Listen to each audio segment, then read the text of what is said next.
కడుపు నిండా ఎప్పుడంటే అప్పుడు వచ్చి ఎంతసేపు అంటే అంతసేపు ఉండి వచ్చిన వాళ్ళందరినీ ఏమైనా చెత్త ఉంటే కడిగి బాగా నవ్వించి వాళ్ళను ఆనందింపజేసి ఆలోచింపజేసి కర్తవ్యాన్ని గుర్తు చేసి ఇలా నడిపించేటువంటి అన్న అనేక సభలు అన్న నేను కలిసి పంచుకున్నాము. మరి ఇంకో వైపు ఏమో ఈ యూనివర్సిటీలో నేనున్నా, నరేష్ నువ్వు బయట తిరుగుతాను, నీ నీడ ఈ గడ్డను పట్టుకున్నా, మన ఇద్దరి ప్రయాణం బాబాసాహెబ్ పెరియార్ స్నేహం లాగా ముందుకు సాగాలి, అది నడిపిస్తాం నిరూపిస్తామని చెప్పిన అన్న ఇంకొకరు. మరి ఇద్దరిట్లో ఎవరిని ఫస్ట్ పిలవాలనా అని నేను కొంచెం రెండు చేతులు కూడా పసునూరికి వచ్చినాయి కాబట్టి డాక్టర్ పసునూరి రవీంద్ర అన్న విద్యార్థి ఉద్యమ నాయకుడు, రచయిత, కవి, గాయకుడు, వాగ్గేయకారుడు, ఉపన్యాసకుడు, ఉద్యమకారుడు, అలాగే సెంట్రల్ యూనివర్సిటీ అసిస్టెంట్ ప్రొఫెసరు, ఒక మంచి వదిన, ఒక భర్త. ఆమె చెప్పుకోవద్దా, హౌస్ హస్బెండ్ అని చెప్పుకోవద్దా, ఒక మంచి భార్య అంటారు కదా, మంచి భర్త అన్న దాన్ని. Thank you. జై భీమ్, జై ఇన్సాన్. కుల మతాలు గీసుకున్న గీతలదొచ్చి ఇముడను నేను, నిఖిల లోకమెట్ల నిర్ణయించిన తరుగు లేదు నాకు, విశ్వనరుడను నేను అన్నాడు మహాకవి జాషువా. ఆ జాషువా వారసులందరూ ఇక్కడ నాకు కనిపిస్తా ఉన్నారు. జయరాజన్న మాట్లాడుతూ బ్లాక్స్ నుండి వచ్చిన లీడరు అని చెప్పి నరిగంటి శరత్ అంటే, శరత్ అంటాడు హాల్లో అంతా బ్లాక్స్ ఉన్నారు కదా అన్న అని చెప్పి అన్నాడు. సరే గట్టిగా చెప్పట్లు. The black warriors, the black is beauty అని పాట రాసినావా ప్రభు? మాస్టర్ జీ రాశాడు. ఓకే, మాస్టర్ జీ అన్న రాశాడు. Brief is a secret. ఈరోజు తల్లి సావిత్రిబాయికి ఒకసారి గట్టిగా జోహార్ చేద్దాం. జోహార్ సావిత్రిబాయి, జోహార్ మహాత్మా జ్యోతిరావు పూలే, జోహార్ బాబాసాహెబ్ అంబేద్కర్, జోహార్ మాతా రమాబాయి. 2015లో కేంద్ర సాహిత్య అకాడమీ అవార్డు వచ్చిన తర్వాత, యువ పురస్కారం అవార్డు వచ్చినాక ఆదిలాబాద్ జిల్లా బాసలకి ఆదిలాబాద్ ఐఐటి, అక్కడ IIIT ఉంది కదా, ఆ IIITలో మాట్లాడడానికి నన్ను గెస్ట్ గా పిలిచారు. నాతో పాటు చాలా మంది కవులు రచయితలు వచ్చారు అక్కడికి. సరే ఇక్కడ దాకా వచ్చినాక చదువుల తల్లిని దర్శించుకోకుండా ఎట్లా అని చెప్పి అందరూ ఆ వెహికల్, ఆ కారులో కూర్చున్న పాపానికి నన్ను కూడా తీసుకుపోయారు అక్కడికి. పోయినాక నేను పక్కన నిలబడితే అందరూ పొర్లు దండాలు పెడతాను. మనోళ్ళే చాలా పెద్ద పెద్ద కవులు, పెద్ద పెద్ద పాటగాళ్ళు, పెద్ద పెద్ద రచయితలు. నేను సప్పుడు చేయక గిట్లే నిలబడ్డా పక్కపట్టి. ఏం రవీందర్ భాయ్, నీకు చదువుల తల్లి కటాక్షం అక్కర్లేదా అని అడిగిరు నన్ను. అంటే నేను చెప్పినా, నాకు సావిత్రిబాయి తల్లి చదువుల తల్లి, ఆ తల్లి వల్ల నేను ఇక్కడ దాకా వచ్చినా అని చెప్పిన. ఆ చదువుల తల్లి సావిత్రిబాయి వెలివాడలకు అక్షరాలు నేర్పాలనుకున్నటువంటి తల్లి. ఆ తల్లి జీవితాన్ని తలుచుకుంటే చాలా ఆశ్చర్యం అనిపిస్తుంది. ఎక్కడి నుండి మొదలైంది ఆ తల్లి? 1931 జనవరి 3వ తారీఖు మహారాష్ట్రలో జన్మించినటువంటి తల్లికి 9 ఏళ్ల వయసుకే పెళ్ళైంది. 9 ఏళ్ల వయసుకు పెళ్లి అయితే అసలు చదువు అనే దాన్ని మర్చిపోవాలి. నాకు డిగ్రీ ఫస్ట్ ఇయర్ లో పెళ్ళైంది. నరేష్కి ఎప్పుడైందో తెలియదు. ఆ బాల్య వివాహం, బాల కార్మిక వివాహం 2 రకాలు ఉంటాయి. నాది బాల కార్మిక వివాహం, 25 ఏళ్ళకైంది. సో అంత చిన్న వయసులో పెళ్లి అయితే ఎవరైనా సరే ఇంట్లో అంటు తమ్ముకుంటూ పిల్లల్ని కనుకుంటూ పిల్లల్ని పెంచుకుంటూ ఉండాల్సినటువంటి పరిస్థితులలో మన తండ్రి, మీ తండ్రి ఎవరని ఎవరైనా 4 పాటల కాడ అడిగితే గుండె గౌరవంగా చెప్పాల్సినటువంటి పేరు మన తండ్రి జ్యోతిరావు పూలే అనేటటువంటి పేరు మనం చెప్పాలి. ఆ తండ్రి ఆ తల్లిని చదివించి టీచర్లు చేస్తే మన దాంట్లో చాలా మంది టీచర్లు అవుతారు. అంటే చెల్లె సుజాత ఉన్నది ఇక్కడ, తనేమో సోషల్ యాక్టివిస్ట్ గా ఈ ఉద్యమంలో మమేకమై పనిచేస్తా ఉన్నారు. నేను బయట ఉన్న చాలా మంది టీచర్ల గురించి చెప్తున్నా. ప్రభుత్వ ఉద్యోగం వస్తే ఏమైతారంటే గిరి గీసుకొని బతుకుతారు. నా కుటుంబము, నా పిల్లలు, నా సంసారము, నా ఆస్తులు, నా అంతస్తులు, నా అకౌంట్లు, నా కార్లు, నా ఇల్లు అని చెప్పేసి అక్కడికక్కడే బతుకుతారు. వాళ్ళు చచ్చిపోతే ఎవరు గుర్తుపెట్టుకోరు వాళ్ళని. బట్ సావిత్రిబాయిని గుర్తుపెట్టుకున్నాం మనం. సావిత్రిబాయిని గుర్తుపెట్టుకున్నాం. ఎందుకు గుర్తుపెట్టుకున్నాం అంటే తన కోసం తాను చదవలేదు, తన కోసం తాను బతకలేదు, ఈ సమాజం కోసం బతికింది. వెలివాడలకి విద్యని బోధించేటటువంటి ఒక పనిని పెట్టుకున్నది. అసలు వెలివాడలకి ఎందుకు విద్య లేదు? వెలివాడలకి విద్య ఎవడొద్దన్నాడు?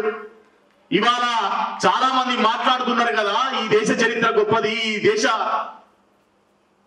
సంస్కృతి గొప్పది అని మాట్లాడుతున్నటువంటి వాళ్ళకి మనం అడగాల్సిన అవసరం ఏంటంటే 3000 ఏళ్ల పాటు ఈ దేశంలో చదువుకునే హక్కు, రాజ్యం చేసే హక్కు, సంపద పెంచుకునేటటువంటి హక్కు లేకుండా చేసినటువంటి వాడు ఎవడు?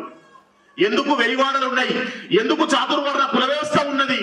ఎందుకు ఊరవతల నెట్టివేయబడ్డరు? ఎందుకు వీళ్ళు అంటరాని వాళ్ళుగా ఉన్నారు?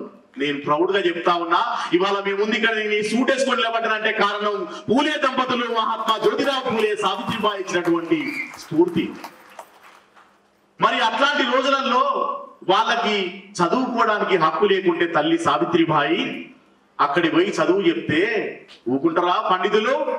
వింటే చెవుల్లో సీసం పోసిన వాళ్ళు, చదివితే నాలుకలు తెగ్గోసిన వాళ్ళు, మరి చదువు కోసం పోతే వాళ్ళు ఊకుంటారా?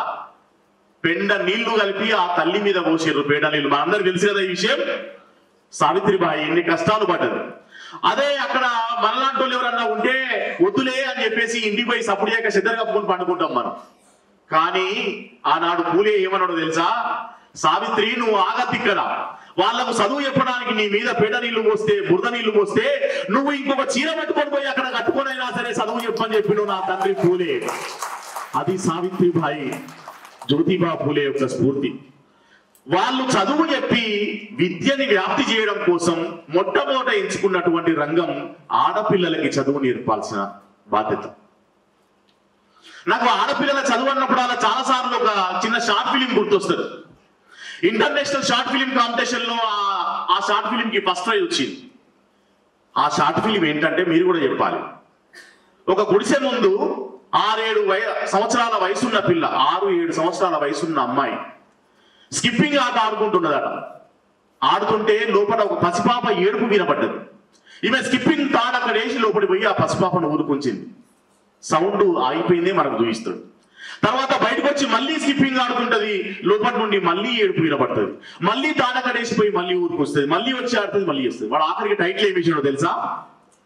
ప్రపంచవ్యాప్తంగా తమ్మున్నో చెల్లెనో ఆడిపించడానికి 15 లక్షల మంది ఆడపిల్లలు సంవత్సరానికి బడి మానేస్తున్నారు అని చెప్పాడు. బడి మానేస్తున్నారు అని చెప్పాడు. అది ఇప్పుడు తీసిన షార్ట్ ఫిలిం.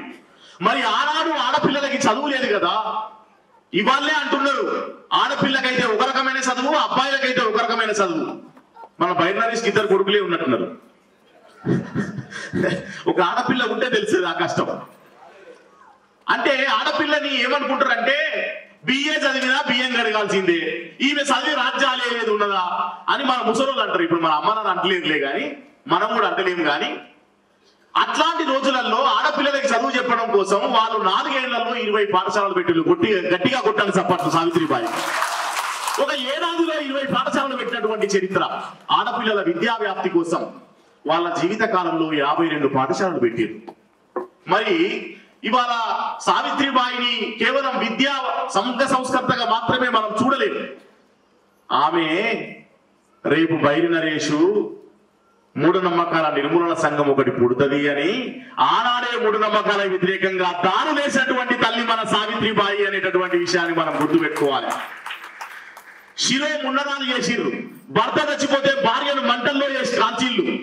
అట్లాంటి రోజులలో శిరోముండరాలు చేయడం దురాచారం, ఆడవాళ్ళని అవమానించకండి అని చెప్పేసి మన మంగళన్నల దగ్గరికి, నాయి బ్రాహ్మణులు అంటారు కదా, ఆ మంగళన్నల దగ్గరికి పోయి అన్నా మీరు వాళ్ళకి గుండ్లు కొట్టద్దు అనేటటువంటి ఒక ఉద్యమం చేసింది. వితంతువులు భర్త చచ్చిపోతే రోడ్ల మీద వితంతువులను వదిలేస్తున్నటువంటి రోజులలో వాళ్ళని తీసుకొచ్చి తన ఇంట్లో ఆశ్రయం ఇచ్చింది. జ్యోతిరావు పూలే, సావిత్రిబాయి పూలేకు పిల్లలు లేరు. యశ్వంతరావు అనేటటువంటి ఒక బ్రాహ్మణ విధవరాలు యొక్క కుమారుని దత్తత తీసుకున్నారు. దత్తత తీసుకొని పెంచినటువంటి చరిత్ర వాళ్ళకు ఉన్నది. అంటే మనమేమో మనువాదము, బ్రాహ్మణిజము మన శత్రువులు అని చెప్పి మనం అనుకుంటున్నాం కదా. కానీ చూడండి ఎంత గొప్ప ప్రేమమయ్యి సావిత్రిబాయి అంటే ఒక బ్రాహ్మణ స్త్రీకి పుట్టినటువంటి కొడుకును కూడా తీసుకొని దత్తత తీసుకొని పెంచి పెద్ద చేసి విద్యాబుద్ధులు నేర్పించింది. మిత్రులారా, అది ఆ తల్లి గొప్పతనం. అయితే మనం సావిత్రిబాయి నుండి ఏం నేర్చుకోవాలంటే ఇక్కడ ఉన్నది. 1860లోనే కుల వ్యతిరేక పోరాటాల్ని మొదలుపెట్టి ఈ దేశంలో చాతుర్వర్ణ కుల వ్యవస్థ ఉంటే అనేక మంది ఇబ్బందులు పడుతున్నారు అని చెప్పేసి చాలా పెద్ద మొత్తంలో ఉద్యమాన్ని లేవదీసింది. 1873లో జ్యోతిరావు పూలే స్థాపించినటువంటి సత్యశోధక్ సమాజ్, మనం తప్పకుండా సత్యశోధక్ సమాజ్ గురించి నేర్చుకోవాలి. పూలే రాసిన గులాంగిరి పుస్తకాన్ని చదవాలి. గులాంగిరి పుస్తకం చదివిన వాళ్ళు చేయొద్దండి. వెరీ గుడ్, చాలా ఎక్కువ మంది చదివారు. సేతగాని చెర్లకోల అనేటటువంటి పుస్తకం ఉన్నది, ఆ పుస్తకాన్ని కూడా మనం చదవాలి. ఆ పుస్తకంలో ఆయన ఏమన్నాడంటే, ఈ దేశానికి బతికొచ్చినటువంటి ఆర్యులకి ఈ దేశంలో ఉన్నటువంటి మూలవాసులకి జరుగుతున్న నిరంతర యుద్ధమే భారతదేశ చరిత్ర అని చెప్పిండు పూలే.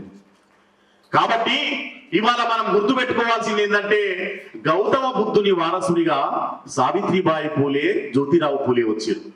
వాళ్ళ వారసునిగా ఇవాళ బాబాసాహెబ్ అంబేద్కర్ వచ్చిండు, వాళ్ళ వారసునిగా కాంచీరామ్ వచ్చిండు, వాళ్ళ వారసునిగా మనం అందరం ఇక్కడ వచ్చాము అనేటటువంటి విషయాన్ని మనం గుర్తుపెట్టుకోవాల్సినటువంటి అవసరం ఉంది మిత్రులారా. అంటే మహనీయులు మనకి వాళ్ళ త్యాగమయమైనటువంటి జీవితాన్ని మనకు అందించిపోతారు. 1891లో చాలా పెద్ద ఎత్తున కరువు వచ్చి మహారాష్ట్ర అల్లాడిపోతా ఉన్నప్పుడు తల్లి సావిత్రిబాయి ఏం చేసిందయ్యా అంటే, ఇంటింటికి తిరిగి బియ్యం సేకరించింది, ఇంటింటికి తిరిగి విరాళాలు సేకరించింది, రోజుకు 2000 మందికి భోజనాలు పెట్టింది, దిక్కులేని పిల్లల్ని అనేక మందిని హక్కున చేర్చుకున్నది. ఆఖరికి సావిత్రిబాయి ఎట్లా చనిపోయింది? ప్లేగు వ్యాధి వస్తే ఆ ప్లేగు వ్యాధి బాధితులకి తన ఆరోగ్యాన్ని సైతం లెక్క చేయకుండా సేవ చేయడానికి అంటరాని వెలివాడల్లోకి వెళ్లి ఆ ప్లేగు వ్యాధి బాధితులందరినీ ఆదుకుని అక్కడ తన ప్రాణాలు వదిలినటువంటి గొప్ప త్యాగమూర్తి సావిత్రిబాయి. కాబట్టే ఆమె చరిత్రలో నిలిచిపోయింది మిత్రులారా. ఇవాళ మనం సావిత్రిబాయి వారసులుగా చేయాల్సినటువంటి పని ఏంది అని చెప్పేసి అంటే, మనము నెల్సన్ మండేలా చెప్పినట్టు the most powerful weapon in the world is education అని చెప్పిండు ఆయన. మనం ఎడ్యుకేషన్ ని చాలా పెద్ద మొత్తంలో సమాజంలోకి తీసుకెళ్లాలి. ఎడ్యుకేషన్ అంటే కేవలం అక్షరాలు నేర్చుకోవడమో, పలకబలపం బట్టి పేరు రాయడం నేర్చుకోవడమో కాదు.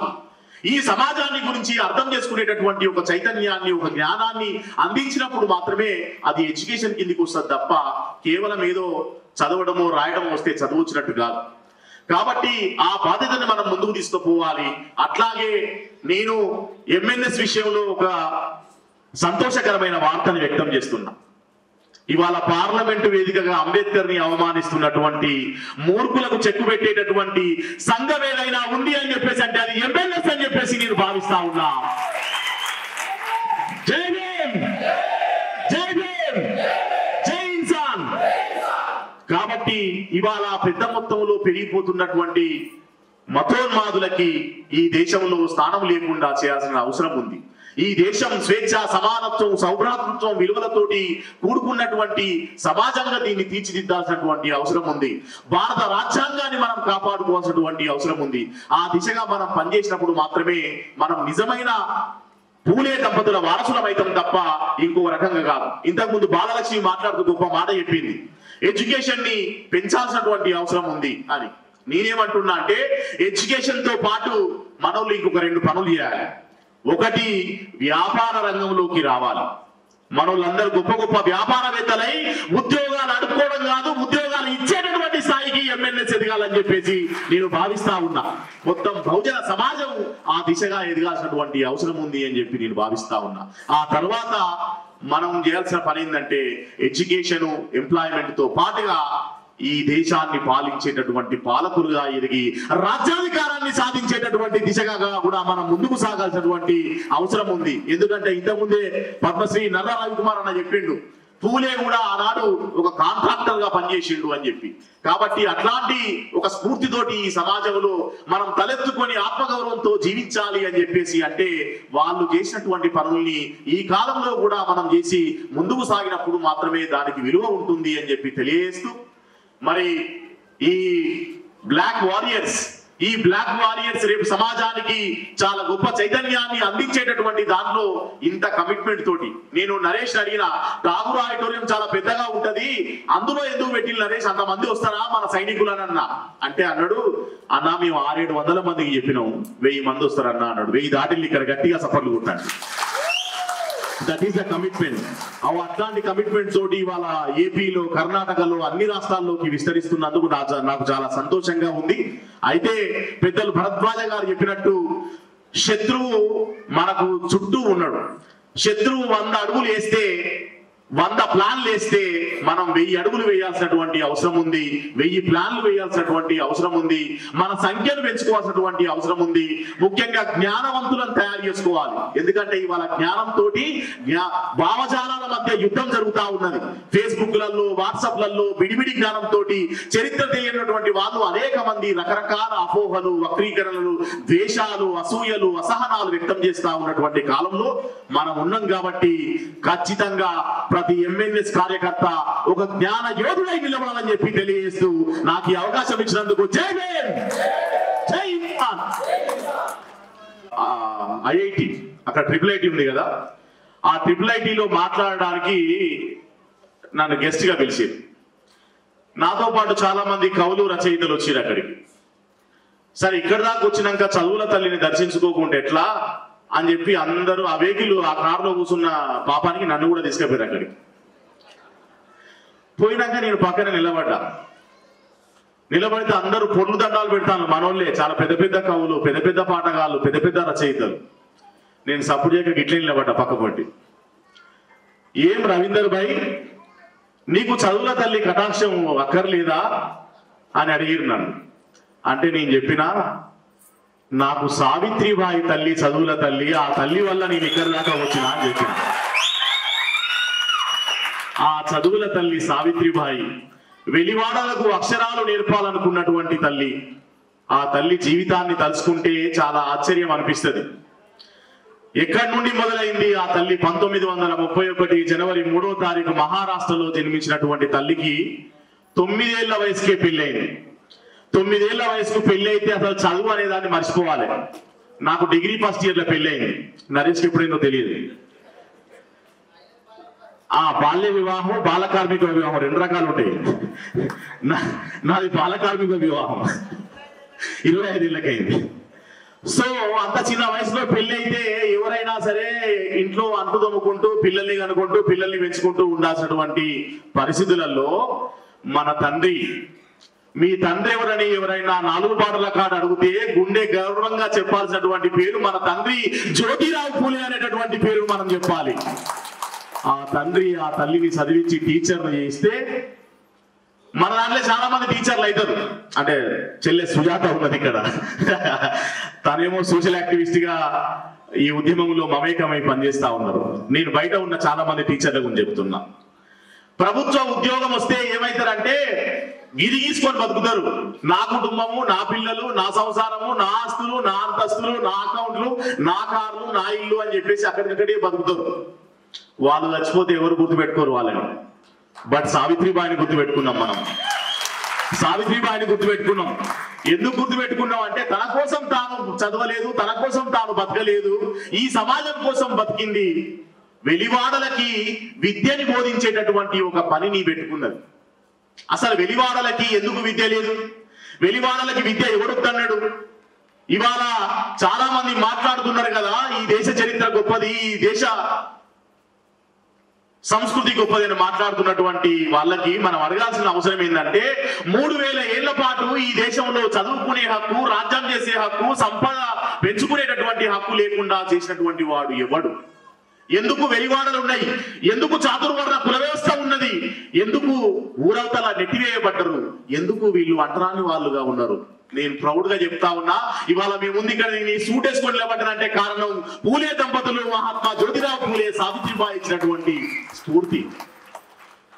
మరి అట్లాంటి రోజులలో వాళ్ళకి చదువుకోవడానికి హక్కు లేకుంటే తల్లి సావిత్రిబాయి అక్కడి పోయి చదువు చెప్తే ఊకుంటారా పండితులు? వింటే చెవుల్లో సీసం పోసిన వాళ్ళు, చదివితే నాలుకలు తెగ్గోసిన వాళ్ళు, మరి చదువు కోసం పోతే వాళ్ళు ఊకుంటారా? పెండ నీళ్లు కలిపి ఆ తల్లి మీద పోసారు, పేడ నీళ్లు. మనందరికి తెలుసు కదా ఈ విషయం. సావిత్రిబాయి ఎన్ని కష్టాలు పడ్డది. అదే అక్కడ మనలాంటి వాళ్ళు ఎవరన్నా ఉంటే వద్దులే అని చెప్పేసి ఇంటికి పోయి సప్పుడు చేయక సిద్ధంగా కప్పుకొని పండుకుంటాం మనం. కానీ ఆనాడు పూలే ఏమన్నాడో తెలుసా? సావిత్రి, నువ్వు ఆగద్దు ఇక్కడ. వాళ్ళకు చదువు చెప్పడానికి నీ మీద పేడ నీళ్లు పోస్తే బురద నీళ్లు పోస్తే నువ్వు ఇంకొక చీర పట్టుకొని పోయి అక్కడ కట్టుకొనైనా సరే చదువు చెప్పని చెప్పిండు నా తండ్రి పూలే. అది సావిత్రిబాయి జ్యోతిబా పూలే యొక్క స్ఫూర్తి. వాళ్ళు చదువు చెప్పి విద్యని వ్యాప్తి చేయడం కోసం మొట్టమొదట ఎంచుకున్నటువంటి రంగం ఆడపిల్లలకి చదువు నేర్పాల్సిన బాధ్యత. నాకు ఆడపిల్లల చదువు అన్నప్పుడు అలా చాలా సార్లు ఒక చిన్న షార్ట్ ఫిలిం గుర్తొస్తుంది. ఇంటర్నేషనల్ షార్ట్ ఫిలిం కాంపిటీషన్ లో ఆ షార్ట్ ఫిలిం కి ఫస్ట్ ప్రైజ్ వచ్చింది. ఆ షార్ట్ ఫిలిం ఏంటంటే మీరు కూడా చెప్పాలి. ఒక గుడిసె ముందు 6-7 సంవత్సరాల వయసున్న పిల్ల, 6-7 సంవత్సరాల వయసున్న అమ్మాయి స్కిప్పింగ్ ఆట ఆడుకుంటున్నదట. ఆడుతుంటే లోపల ఒక పసిపాప ఏడుపు వినపడ్డది. ఈమె స్కిప్పింగ్ తాడు అక్కడ వేసి లోపలి పోయి ఆ పసిపాపను ఊరుకుంచింది. సౌండ్ ఆగిపోయింది, మనకు చూపిస్తాడు. తర్వాత బయటకు వచ్చి మళ్ళీ స్కిప్పింగ్ ఆడుతుంటది, లోపల నుండి మళ్ళీ ఏడుపు వినపడుతుంది. మళ్ళీ తాడకడేసిపోయి మళ్ళీ ఊరుకొస్తుంది, మళ్ళీ వచ్చి ఆడుతుంది, మళ్ళీ వస్తుంది. వాడు ఆఖరికి టైటిల్ ఏమి ఇచ్చాడో తెలుసా? ప్రపంచవ్యాప్తంగా తమ్మున్నో చెల్లెనో ఆడిపించడానికి 15 లక్షల మంది ఆడపిల్లలు సంవత్సరానికి బడి మానేస్తున్నారు అని చెప్పాడు. బడి మానేస్తున్నారు అని చెప్పాడు. అది ఇప్పుడు తీసిన షార్ట్ ఫిలిం. మరి ఆనాడు ఆడపిల్లలకి చదువు లేదు కదా, ఇవాళ్ళే అంటున్నారు ఆడపిల్లకైతే ఒక రకమైన చదువు, అబ్బాయిలకైతే ఒక రకమైన చదువు. మన బైనరీస్కి 2 కొడుకులే ఉన్నట్టున్నారు. ఒక ఆడపిల్ల ఉంటే తెలిసేది ఆ కష్టం. అంటే ఆడపిల్లని ఏమనుకుంటారంటే బిఏ చదివినా బియ్యం కడగాల్సిందే, ఈమె చదివి రాజ్యాలే లేదు ఉన్నదా అని మన ముసలోళ్ళు అంటారు. ఇప్పుడు మన అమ్మ నాన్న అంటలేదులే కానీ మనం కూడా అంటలేము. కానీ అట్లాంటి రోజులలో ఆడపిల్లలకి చదువు చెప్పడం కోసం వాళ్ళు 4 ఏళ్లలో 20 పాఠశాలలు పెట్టారు. గట్టిగా కొట్టాలి సప్పట్లు సావిత్రిబాయి. ఒక ఏడాదిలో 20 పాఠశాలలు పెట్టినటువంటి చరిత్ర. ఆడపిల్లల విద్యా వ్యాప్తి కోసం వాళ్ళ జీవిత కాలంలో 52 పాఠశాలలు పెట్టారు. మరి ఇవాళ సావిత్రిబాయిని కేవలం విద్యా సంఘ సంస్కర్తగా మాత్రమే మనం చూడలేము. ఆమె రేపు బైరి నరేషు మూఢనమ్మకాల నిర్మూలన సంఘం ఒకటి పుడుతుంది అని ఆనాడే మూఢనమ్మకాల వ్యతిరేకంగా తాను వేసినటువంటి తల్లి మన సావిత్రిబాయి అనేటటువంటి విషయాన్ని మనం గుర్తుపెట్టుకోవాలి. శిరో మున్నరాలు చేసిర్రు, భర్త చచ్చిపోతే భార్యను మంటల్లో చేసి కాల్చిళ్ళు. అట్లాంటి రోజులలో శిరోముండనాలు చేయడం దురాచారం, ఆడవాళ్ళని అవమానించకండి అని చెప్పేసి మన మంగళన్నల దగ్గరికి, నాయి బ్రాహ్మణులు అంటారు కదా, ఆ మంగళన్నల దగ్గరికి పోయి అన్నా మీరు వాళ్ళకి గుండ్లు కొట్టద్దు అనేటటువంటి ఒక ఉద్యమం చేసింది.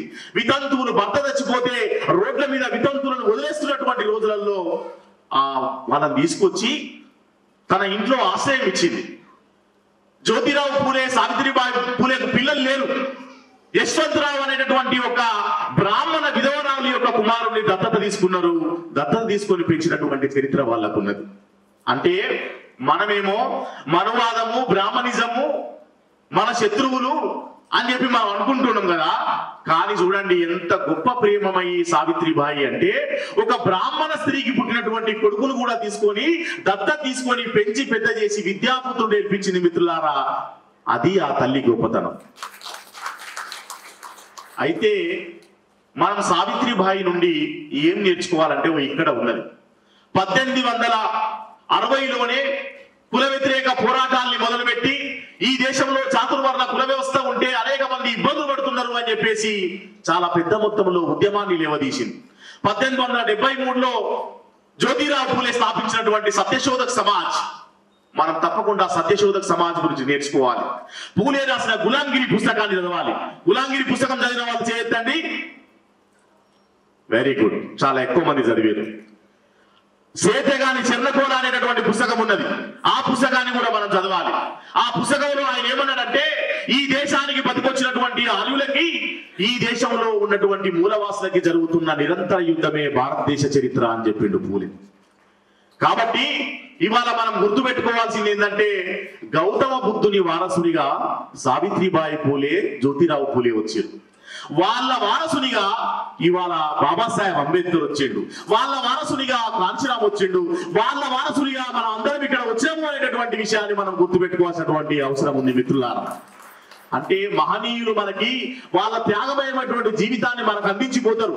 1891లో చాలా పెద్ద ఎత్తున కరువు వచ్చి మహారాష్ట్ర అల్లాడిపోతా ఉన్నప్పుడు తల్లి సావిత్రిబాయి ఏం చేసిందయ్యా అంటే, ఇంటింటికి తిరిగి బియ్యం సేకరించింది, ఇంటింటికి తిరిగి విరాళాలు సేకరించింది, రోజుకు 2000 మందికి భోజనాలు పెట్టింది, దిక్కులేని పిల్లల్ని అనేక మందిని హక్కున చేర్చుకున్నది. ఆఖరికి సావిత్రిబాయి ఎట్లా చనిపోయింది? ప్లేగు వ్యాధి వస్తే ఆ ప్లేగు వ్యాధి బాధితులకి తన ఆరోగ్యాన్ని సైతం లెక్క చేయకుండా సేవ చేయడానికి అంటరాని వెలివాడల్లోకి వెళ్లి ఆ ప్లేగు వ్యాధి బాధితులందరినీ ఆదుకొని అక్కడ తన ప్రాణాలు వదిలినటువంటి గొప్ప త్యాగమూర్తి సావిత్రిబాయి. కాబట్టే ఆమె చరిత్రలో నిలిచిపోయింది. మిత్రులారా, ఇవాళ మనం సావిత్రిబాయి వారసులుగా చేయాల్సినటువంటి పని ఏంది అని చెప్పేసి అంటే, మనము నెల్సన్ మండేలా చెప్పినట్టు the most powerful weapon in the world is education అని చెప్పిండు ఆయన. మనం ఎడ్యుకేషన్ ని చాలా పెద్ద మొత్తంలో సమాజంలోకి తీసుకెళ్లాలి. ఎడ్యుకేషన్ అంటే కేవలం అక్షరాలు నేర్చుకోవడమో, పలకబలపం బట్టి పేరు రాయడం నేర్చుకోవడమో కాదు. ఈ సమాజాన్ని గురించి అర్థం చేసుకునేటటువంటి ఒక చైతన్యాన్ని, ఒక జ్ఞానాన్ని అందించినప్పుడు మాత్రమే అది ఎడ్యుకేషన్ కిందికి వస్తుంది తప్ప కేవలం ఏదో చదవడమో రాయడమో వస్తే చదువుచ్చినట్టు కాదు. కాబట్టి ఆ బాధ్యతను మనం ముందుకు తీసుకుపోవాలి. అట్లాగే నేను ఎంఎన్ఎస్ విషయంలో ఒక సంతోషకరమైన వార్తను వ్యక్తం చేస్తున్నా. ఇవాళ పార్లమెంటు వేదికగా అంబేద్కర్ ని అవమానిస్తున్నటువంటి మూర్ఖులకు చెక్కు పెట్టేటటువంటి సంఘం ఏదైనా ఉంది అని చెప్పేసి అంటే అది ఎంఎన్ఎస్ అని చెప్పేసి నేను భావిస్తా ఉన్నా. జై భీమ్, జై భీమ్, జై ఇన్సాన్. కాబట్టి ఇవాళ పెద్ద మొత్తంలో పెరిగిపోతున్నటువంటి మతోన్మాదులకి ఈ దేశంలో స్థానం లేకుండా చేయాల్సిన అవసరం ఉంది. ఈ దేశం స్వేచ్ఛ, సమానత్వం, సౌభ్రాతృత్వం విలువలతోటి కూడుకున్నటువంటి సమాజంగా దీన్ని తీర్చిదిద్దాల్సినటువంటి అవసరం ఉంది. భారత రాజ్యాంగాన్ని మనం కాపాడుకోవాల్సినటువంటి అవసరం ఉంది. ఆ దిశగా మనం పనిచేసినప్పుడు మాత్రమే మనం నిజమైన పూలే దంపతుల వారసులమైతం తప్ప ఇంకో రకంగా కాదు. ఇంతకుముందు బాలలక్ష్మి మాట్లాడుతూ గొప్ప మాట చెప్పింది, ఎడ్యుకేషన్ ని పెంచాల్సినటువంటి అవసరం ఉంది అని. నేనేమంటున్నా అంటే ఎడ్యుకేషన్ తో పాటు మనోళ్ళు ఇంకొక 2 పనులు చేయాలి. ఒకటి, వ్యాపార రంగంలోకి రావాలి. మనోళ్ళందరూ గొప్ప గొప్ప వ్యాపారవేత్తలై ఉద్యోగాలు అడుక్కోవడం కాదు, ఉద్యోగాలు ఇచ్చేటటువంటి స్థాయికి ఎంఎన్ఎస్ ఎదగాలని చెప్పేసి నేను భావిస్తా ఉన్నా. మొత్తం బహుజన సమాజం ఆ దిశగా ఎదగాల్సినటువంటి అవసరం ఉంది అని చెప్పి నేను భావిస్తా ఉన్నా. ఆ తర్వాత మనం చేయాల్సిన పని ఏంటంటే ఎడ్యుకేషన్, ఎంప్లాయ్మెంట్ తో పాటుగా ఈ దేశాన్ని పాలించేటటువంటి పాలకులుగా ఎదిగి రాజ్యాధికారాన్ని సాధించేటటువంటి దిశగా కూడా మనం ముందుకు సాగాల్సినటువంటి అవసరం ఉంది. ఎందుకంటే ఇంతకుముందే పద్మశ్రీ నర్రా రవికుమార్ అన్న చెప్పిండు, పూలే కూడా ఆనాడు ఒక కాంట్రాక్టర్ గా పనిచేసిండు అని చెప్పి. కాబట్టి అట్లాంటి ఒక స్ఫూర్తితోటి ఈ సమాజంలో మనం తలెత్తుకొని ఆత్మగౌరవంతో జీవించాలి అని చెప్పేసి అంటే వాళ్ళు చేసినటువంటి పనుల్ని ఈ కాలంలో కూడా మనం చేసి ముందుకు సాగినప్పుడు మాత్రమే దానికి విలువ ఉంటుంది అని చెప్పి తెలియజేస్తూ, మరి ఈ బ్లాక్ వారియర్స్ రేపు సమాజానికి చాలా గొప్ప చైతన్యాన్ని అందించేటటువంటి దాంట్లో ఇంత కమిట్మెంట్ తోటి నేను నరేష్ అడిగిన, ఠాగూర్ ఆడిటోరియం చాలా పెద్దగా ఉంటది, అందులో ఎందుకు పెట్టిన నరేష్, అంతమంది వస్తారా మన సైనికులనన్నా అంటే అన్నాడు, అన్నా మేము 600-700 మందికి చెప్పినాం, 1000 మంది వస్తారన్నా అన్నాడు. 1000 దాటిల్ని ఇక్కడ గట్టిగా సఫర్లు కొట్టాడు. That is the commitment. అట్లాంటి కమిట్మెంట్ తోటి ఇవాళ ఏపీలో, కర్ణాటకలో, అన్ని రాష్ట్రాల్లోకి విస్తరిస్తున్నందుకు నాకు చాలా సంతోషంగా ఉంది. అయితే పెద్దలు భరద్వాజ గారు చెప్పినట్టు శత్రువు మనకు చుట్టూ ఉన్నాడు. శత్రువు 100 అడుగులు వేస్తే 100 ప్లాన్లు వేస్తే మనం 1000 అడుగులు వేయాల్సినటువంటి అవసరం ఉంది, 1000 ప్లాన్లు వేయాల్సినటువంటి అవసరం ఉంది, మన సంఖ్యను పెంచుకోవాల్సినటువంటి అవసరం ఉంది. ముఖ్యంగా జ్ఞానవంతులను తయారు చేసుకోవాలి. ఎందుకంటే ఇవాళ జ్ఞానంతో భావజాలాల మధ్య యుద్ధం జరుగుతూ ఉన్నది. ఫేస్బుక్లలో, వాట్సాప్లలో బిడిబిడి జ్ఞానంతో చరిత్ర తెలియనటువంటి వాళ్ళు అనేక మంది రకరకాల అపోహలు, వక్రీకరణలు, ద్వేషాలు, అసూయలు, అసహనాలు వ్యక్తం చేస్తా ఉన్నటువంటి కాలంలో మనం ఉన్నాం. కాబట్టి ఖచ్చితంగా ప్రతి ఎంఎన్ఎస్ కార్యకర్త ఒక జ్ఞాన యోధుడై నిలబడాలని చెప్పి తెలియజేస్తూ నాకు ఈ అవకాశం ఇచ్చినందుకు జై భీమ్, జై ఇన్సాన్.